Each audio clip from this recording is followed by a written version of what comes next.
बीतता दिन कभी स्याह रात में बदल जाता है, यूं ही कहते कहते तसव्वुर लफ्जों का सिमट जाता है, यूं ही बदल जाती है मंजिल, फासला तय करते करते खुश्क हो जाता है। चश्मे नम बेरुखी से यूं ही देखते हैं आईने में अपना अक्स, तो पूछ पड़ते हैं खुद से क्यों बदल जाती है फिजा पल भर में यूं ही। कि उसने आपके बागात को वापस कर दिया। मैं अभी अपने घर में इस बात के बारे में दरियाफ्त करता हूँ। मुझे अपने ख्वाबों और उनके उसूलों में कभी ना खत्म होता फासला नजर आता है। अब हुजूर आपको इस बात का जरा इल्म है कि अतहर मियां ने हमारे बागात वापस कर लिए हैं। अब दानिश इतने बड़े हो गए कि घर के सारे मामलात में वो दखलंदाजी करके मनमाने फैसले ले सके। इस बात की मालूमात किसी बाहर वाले ने दी है उन्हें, क्योंकि इस घर में हम तीनों के अलावा और किसी को भी इस बात की मालूमात नहीं थी।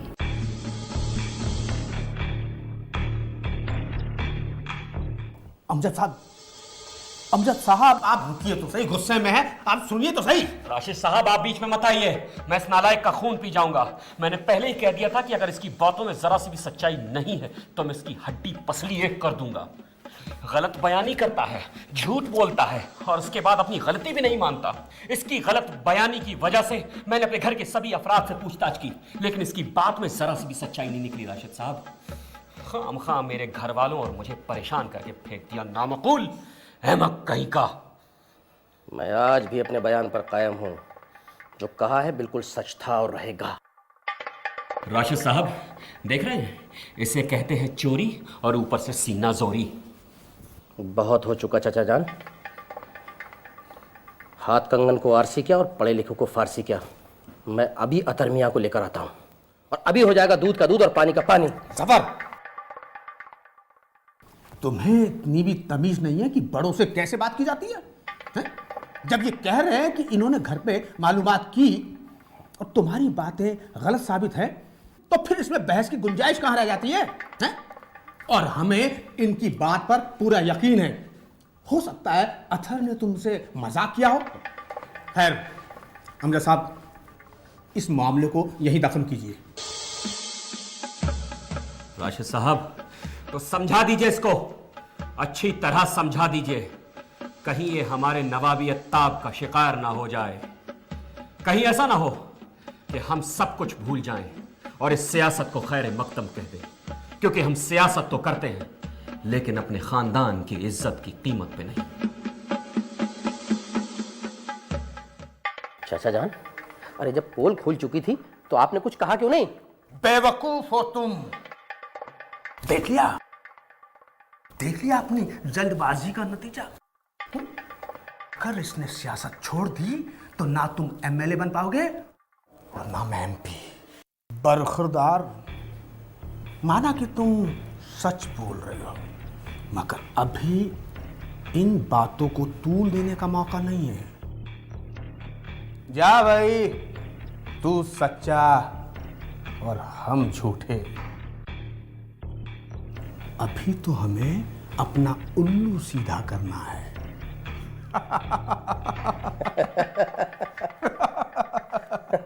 समझे?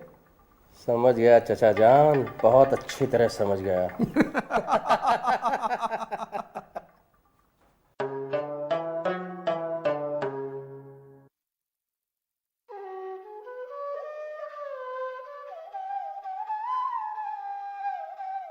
भाभी जान, आज हम बहुत खुश हैं। हमारे रख्सगाह की काया पलटने वाली है। अरे ये तो बड़ी अच्छी बात है। पर वो कैसे? वो सब मैं आपको बाद में बताऊंगी। पहले आप मुझसे वादा कीजिए कि आप मुझे स्केच बना कर देंगी। स्केच बना कर दूंगी?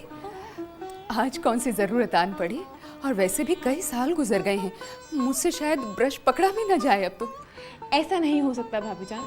देखिए, जिस तरह मेरा ख्वाब था रक्स में महारत हासिल करना, वैसे ही आपका भी ख्वाब था एक बेहतरीन आर्टिस्ट बनना। तो आर्टिस्ट यानी फनकार का फन कभी नहीं मरता, इसलिए आप जब भी ब्रश उठाएंगी बस आपका फन जिंदा हो जाएगा। पर फिर भी ये तो बताओ कि आखिर ये स्केच बनाने का किस्सा कहाँ से शुरू हुआ? भाभी जान, कहानी बहुत लंबी है, चलिए मैं आपको बताती हूँ। मैं रक्स के मुकाबले के लिए फ़ोटो निकलवाने स्टूडियो गई थी। वहाँ पर फोटोग्राफर है फरहान साहब, बड़े ही नेक दिल, हरफन मौला शख्सियत है। तो जब मैं फ़ोटो निकलवाने के बाद फ़ोटो लेने के लिए पैसे देने लगी तो मेरे बैग में पर्स ही नहीं था। पर्स तो अकेडमी में रह गया। अब पर्स ढूंढने के चक्कर में मैंने सारा बैग उलट दिया और इस चक्कर में मैं अपने घुंघरू वहाँ छोड़ आई। वापस अकेडमी आई तो फरहान साहब घुंघरू लौटाने अकेडमी आ गए। जब वो वहाँ आए तो गुरुजी की फ़ोटो निकालने की बात हुई, और जब फ़ोटो निकालने की बात हुई तो उन्होंने ये आइडिया दिया कि क्यों ना इस अकेडमी को नया बनाया जाए, उसकी काया पलटी जाए। क्यों ना अपने घरों से काम में नहीं आता उसको लाकर लगाएं, जैसे टोकरियाँ जिसका हम झूमर बना सकते हैं। इसी तरह मेरे हिस्से आया दीवारें सजाना। तो मैंने तो कह दिया कि मेरी भाभी जान बहुत अच्छे स्केच बनाती हैं। अब देखिए, आपको मेरे लिए स्केच बनाने ही होंगे। भाभी जान, क्या हुआ? आप इतनी उदास क्यों लग रही हैं? मैं तुम्हारी और हमारे किस्मत को लेकर उदास हूँ शर्मीन। मैं कुछ समझी नहीं। देखो, तुम्हारे दिल में इस घर के लिए कितने इज़हार हैं। तुम कितना कुछ सोचती हो हमारे बारे में, और तुम्हारी ही इस घर में कद्र नहीं। भाभी जान, अब ये सब कहकर मुझे शर्मिंदा ना करें। मैं शर्मिंदा तुम्हें नहीं कर रही हूँ, बल्कि इस बात को लेकर गमज़दा हूँ कि हम तुम्हारे लिए कितना कुछ करना चाहते हैं, पर जाने क्यों कर नहीं पाते हैं। कोशिश भी करते हैं पर उसमें भी रुकना आ जाता है। शर्मीन, जाने कौन सी मुसीबत आन पड़ी है हमारे घर पर। भाभी जान, आप रोइए मत। अब मुझे बताइए हुआ क्या? तुम्हारे भाईजान को अथर मियाँ वाली बात शायद मालूम पड़ गई है। वो बहुत गुस्से में थे, दानिश के लिए पूछ रहे थे। मैंने कह दिया कि दानिश कॉलेज गया है। वो अथर मियाँ से मिलने की बात कह रहे थे। जल्दी में मुंह से निकल गया कि अथर मियाँ 15 दिनों के लिए अपने ससुराल चले गए हैं, और ये बात उन्होंने मान भी ली है। शर्मीन, डर लग रहा है कि कहीं अथर मियाँ ने अपने मुंह से ही कुछ बक दिया तो। नहीं भाभी जान, मुझे लगता है कि हमें भाईजान को सब कुछ सच बता देना चाहिए। कब तक छुपाएंगे? नहीं शर्मीन, तुम ये बात किसी को न कहना। अगर तुमने अबू से ये बात कही तो तुम्हारा रक्स एकेडमी जाना हमेशा के लिए बंद हो जाएगा। तुम्हारे ख्वाबों का कत्ल कर दिया जाएगा। शर्मीन, बचपन में मुझे स्केच बनाने का बहुत शौक था। रोज नए स्केच बनाया करती। अफसोस कि मेरे अब्बू को मेरे हुनर की कोई कद्र नहीं थी।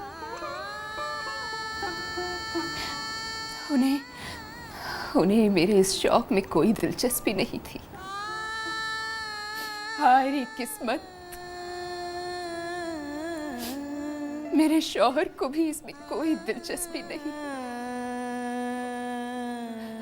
मैंने अपने ख्वाबों का गला घोंटते हुए देखा, उन्हें चूर चूर होकर बिखरते हुए देखा।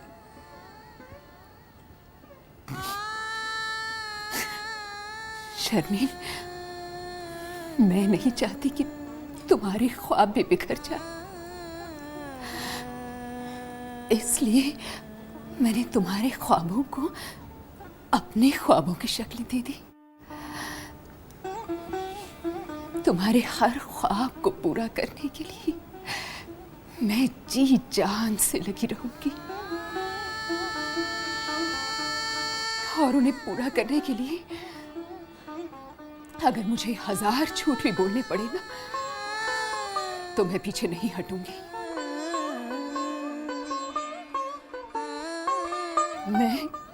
मैं तुम्हारे ख्वाब को जरूर पूरा करूंगी शर्मी।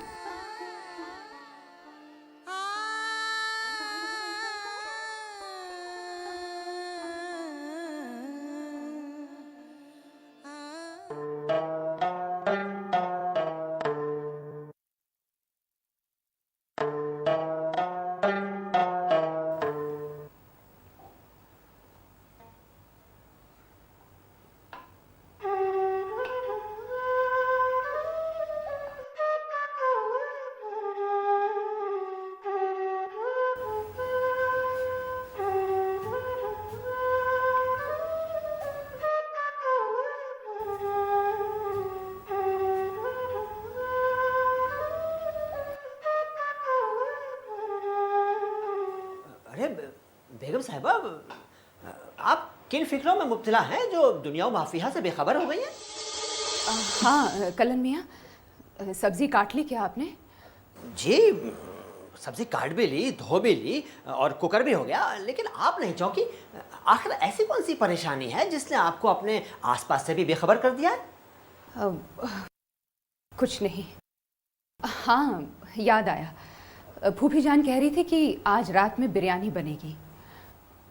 2 किलो गोश्त लाइएगा और ध्यान रखिएगा कि हड्डी बिल्कुल ना हो। जी अल्लाह कसम, खुदा झूठ ना बुलवाए। बहू बेगम, वो तो मैं कर लूँगा, लेकिन 1-1.5 साल से मैं देख रहा हूँ घर में कुछ ठीक नहीं चल रहा है। क्या मतलब? नहीं, मतलब ये है कि घर में माली हालात कुछ बेहतर नज़र नहीं आ रहे हैं मुझे, और आहिस्ता आहिस्ता इखराजात में कमी होती जा रही है। पहले जब बिरयानी बना करती थी तो 5-7 किलो से कम गोश्त तो आता नहीं था, और नवाब साहब के दोस्त तो अहबाब भी मधु हुआ करते थे, मगर अब तो बात 1-2 किलो तक महदूद होकर रह गई है। कलन मियाँ, पहले सस्ती थी, पर अब जब से ये कमर तोड़ महंगाई आ गई है, तब से हर शय के दाम दुगने, तिगुने और चौगुने बढ़ गए हैं। ऐसे में अखराजात में कमी करना ही सही रहेगा। कहते हैं ना, अपनी चादर को देखकर ही हमें अपने पैर पसारने चाहिए। वक्त के साथ चलने में ही अक्लमंदी होती है। पहले की बात और थी, जब सरकारी पेंशन आया करती थी तो बागात के किराए भरपूर मिलते थे, तब धूम धड़ाका लगा ही रहता था हमारे यहाँ पर अब वो सब नहीं रहा।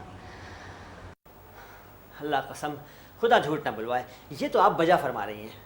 देखिए ना कलन मियाँ, कल को शर्मीन की शादी करनी है हमने, दानिश की डॉक्टरी की पढ़ाई पूरी होनी है। इन सब का खर्च कहाँ से निकलेगा?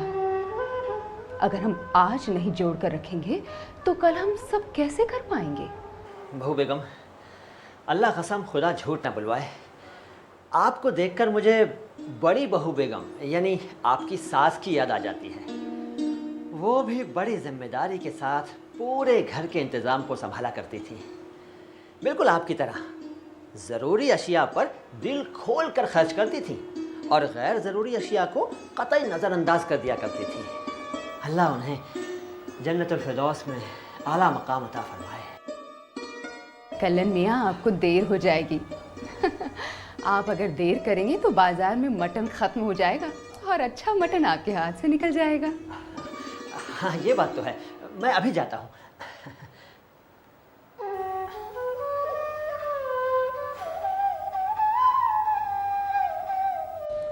लीजिए, इसको वहाँ पर रख दीजिए। ओ मैडम, वो पेंटिंग कहाँ है जो आप लाने वाली थी?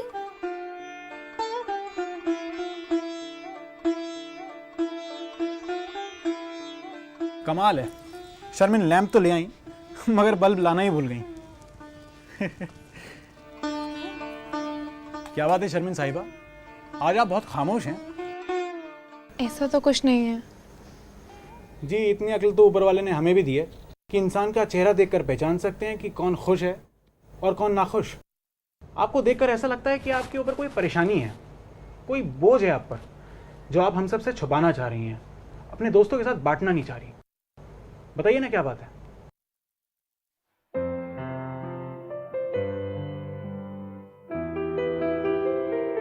कभी कभार इंसान चौराहे पे आके समझ नहीं पाता कि उसकी मंजिल मकसूद कौन सी है। शर्मिन, इंसान अपनी मर्जी का मालिक होता है, अपने लिए हदें भी वही मुकर्रर करता है और अपने लिए सही और गलत का फैसला भी वही लेता है। जहाँ तक मैं आपको जानता हूँ, आप कोई भी ऐसा फैसला नहीं लेंगे जिससे दूसरों को कोई दुख पहुँचेगा। आप हमेशा ऐसा ही फैसला लेंगे जिससे दूसरों को खुशी मिलेगी। एक बात और याद रखिएगा, अपने इन होठों पर कभी भी मायूसी मत आने दीजिएगा। ये मुस्कुराहट ही है जो आपको दुनिया पे फतेह दिलाएगी। और आप जैसा शख्स जिसके भी साथ होगा वो कभी गमज़दा नहीं रहेगा। जी, एक बात और कहना चाहूँगा, अगर आपको सही लगे तो अपने सबसे अजीज़ दोस्त यानी मुझे आप अपनी परेशानियाँ बांट सकती हैं। ज़रूर। चलें, बल्ब ले आते हैं। चलिए।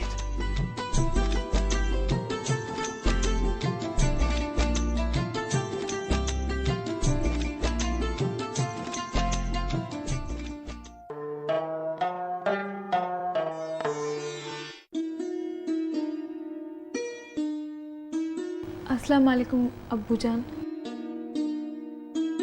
अरे वालेकुम अस्सलाम। अरे भाई, हमारी बच्ची आ गई हैं। आज एकेडमी में नहीं गई आप? नहीं अब्बू जान, वो आपसे कुछ बात करनी थी, मगर अगर आपकी मसरूफियत में दखल दे रही हूँ तो मैं बाद में आ जाऊँगी। अरे, तुम्हारे लिए तो हमारी मसरूफियत कुर्बान बेटा। फरमाइए, क्या कहना चाहती हैं आप? अब्बू जान, अगले महीने लखनऊ में एक बैनुल अक़वामी मुकाबला रक़्स होने वाला है, तो उसी में जाने के लिए आपकी इजाज़त चाहिए थी। देखो बेटा, जहाँ तक तुम्हारे शौक का सवाल था, हमने हद्दुल इम्कान कोशिश की इसे पूरा करने की, लेकिन इस शौक को पेशा बनाने की कोशिश मत करो बेटा। अब्बू, जब शौक जुनून की हदें पार कर लेता है तो वो इबादत बन जाती है, और मेरा रक़्स मेरे लिए इबादत बन गया है। देखो बेटा, अगर तुम इतने बड़े प्रोग्राम में रक़्स करोगी तो लोग सीटियां बजाएंगे, गंदी गंदी बातें निकालेंगे मुंह से। उस वक्त तुम्हारे बाप के दिल पर क्या गुजरेगी? तुम एक नवाबी खानदान से ताल्लुक रखती हो, लोग तरह तरह की बातें करेंगे। नहीं नहीं बेटा, नहीं, हम तुम्हें इस रक़्स में शरीक होने की इजाजत नहीं देंगे। अब्बू, ये कोई हल्का फुल्का मुकाबला रक़्स नहीं है। इसमें हिंदुस्तान ही नहीं बल्कि पूरी दुनिया से रक़्स के माहिरीन आएंगे। बेटे, हम तुम्हारे जज्बात की कदर करते हैं, लेकिन फिर भी हम तुम्हें शिरकत करने की इजाज़त कतई नहीं देंगे। अब्बू, आज ज़माना बेहद आगे बढ़ गया है। आज औरतें मर्दों से कंधा मिलाकर चलती हैं। आप जैसा सुलझा हुआ इंसान, जिसने ख़ानदान के ख़िलाफ़ जाकर अपनी बेटी का साथ दिया, उसके शौक़ को परवान चढ़ाया, और आज जब उसका यही शौक़ जुनून की सारी हदें पार कर गया है, उसके लिए इबादत बन गई है, अपने खालिक से मिलने का ज़रिया बन गया है, तो आप उसे ज़मींदोज़ कर देना चाहते हैं? क्यों अब्बू? बेटी, हमें बड़ी खुशी हो रही है कि तुमने अपने फ़न को अपने खालिक से मिलाने का ज़रिया बनाया। तुम्हारे इस फ़न कि कुर्बानी की मिसाल हमने आज तक नहीं देखी, लेकिन अब वो खुदाया ऐसा ना कहिए। मैंने आज तक जो ख्वाब देखे और जिन्हें अपना खून पसीना दे देकर परवान चढ़ाया, आज जब वो शर्मिंदा ताबीर होने वाले हैं तो आप नहीं अब्बू, ऐसा मत कीजिए। अगर ऐसा हुआ तो मेरी रूह मेरे जिस्म का साथ छोड़ देगी। मैं एक जिंदा लाश बनकर रह जाऊंगी अब्बू, ऐसा मत कीजिए।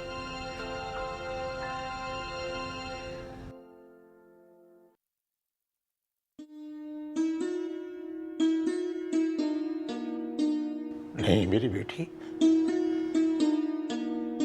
हम तुम्हें रंजीदा नहीं देख सकते बेटे। हम तुम्हें इजाजत देते हैं।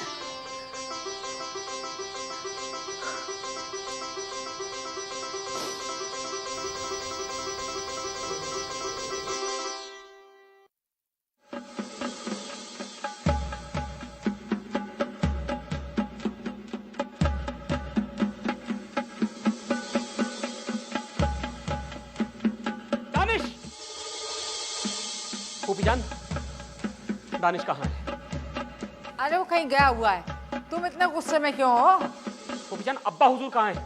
नमाज पढ़ने गए। वाह, इस घर में क्या हो रहा है उसकी ना तो किसी को कोई खबर है और ना ही कोई फिक्र। सकीना कहाँ है? अपने कमरे में होगी। कमाल है, ये तो बहुत ही गुस्से में। अल्लाह जाने क्या हुआ। रहम करना अल्लाह।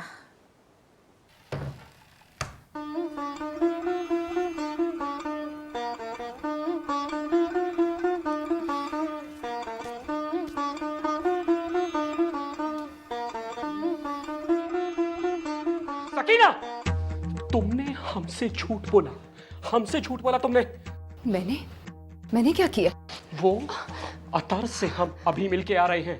उस 2 कौड़ी के आदमी के सामने आज हमारी इज्जत की धज्जियां उड़ा दी गई, और वो भी सिर्फ तुम्हारी वजह से।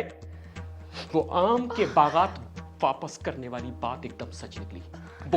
बोल, सच है कि नहीं? अरे जवाब दे, वो बात सच है कि नहीं? जी सच है। सकीना, तुम्हें तो पता है कि हमें झूठ से कितनी नफरत है, और ये जानते हुए भी तुमने हमसे झूठ बोला। तुमने हमारी बेइज्जती करवाई उस जलील इंसान के सामने।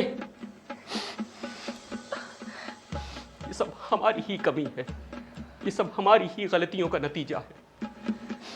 हमने ही तुम्हें बहुत मोहब्बत और बहुत इज्जत से रखा, और इसी इज्जत, इसी मोहब्बत और इसी छूट का नाजायज फायदा उठाया है तुमने आज। सकीना, जो हमारी आज उस कमजोर इंसान के सामने इतनी बेइज्जती हुई, हमारे खानदान की नाक नीची हो गई तुम्हारी वजह से। सकीना, आज अगर अब्बा जान होते तो उन्हें ये बात को जान के कितनी तकलीफ होती। सकीना, एक बात और, हमें एक बात का जवाब दीजिए। जब पिछले 2 सालों से इस घर में उनाम के बागात के किराए का 1 रुपया भी नहीं आ रहा था, तो इस घर के खर्च को कौन चला रहा है? कौन चला रहा है इस घर के खर्च को? वो मैं क्या मैं कर रही हैं? जल्दी जवाब दीजिए। वो पैसे मैं अब्बा से लाती थी। या अल्लाह, आपको हमारी इज्जत की जरा सी भी परवाह नहीं थी। अब इस घर के हालात ये हो गए हैं कि इस घर का खर्च अब आपके अब्बा हुजूर चलाएंगे। अब्बा हुजूर को अगर उनकी अपनी प्यारी बहू की इस करतूत का पता लगता तो उनके दिल पे न जाने क्या गुजरती। नहीं, खुदा के लिए अब्बा को ये सब मत बताइएगा। सकीना! अमजद, बहू पर इतना क्यों चिल्ला रहे हो? बहू पे? फूफी जान, अभी तो हम सिर्फ गुस्सा कर रहे हैं, सिर्फ चिल्ला रहे हैं।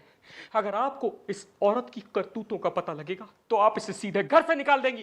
अरे ऐसा क्या कर दिया बहू ने? इस औरत ने झूठ पे झूठ बोला है हमसे फूफी जान। वो अतरमिया वाली बात थी ना, वो बागात वापस करने वाली, वो सच निकली। और इतनी बड़ी बात इस औरत ने हमसे छिपाई।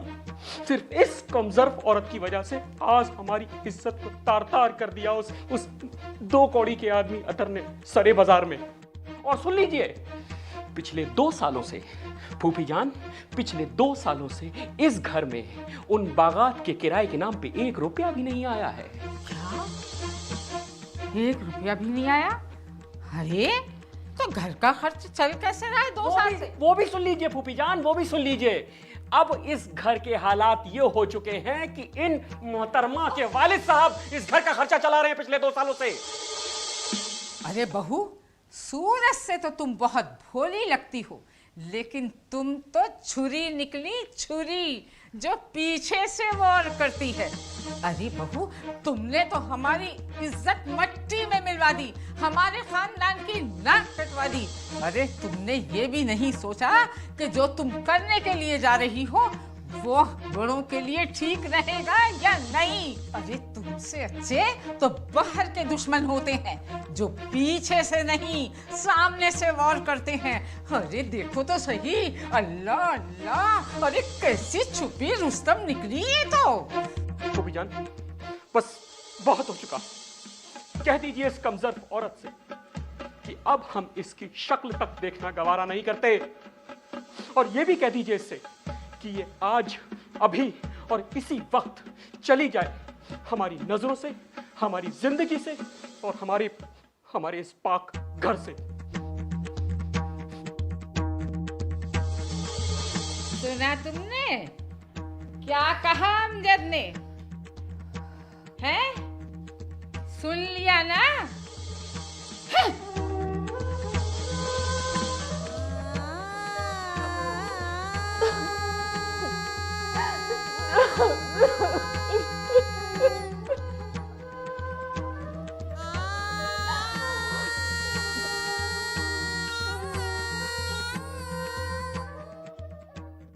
दमकता दिन कभी स्याह रात में बदल जाता है, यूं ही कहते कहते तसव्वुर लफ्जों का सिमट जाता है, यूं ही बदल जाती है मंजिल, फासला तय करते करते खुश्क हो जाता है चश्मे नम बेरुखी से। जरा उसकी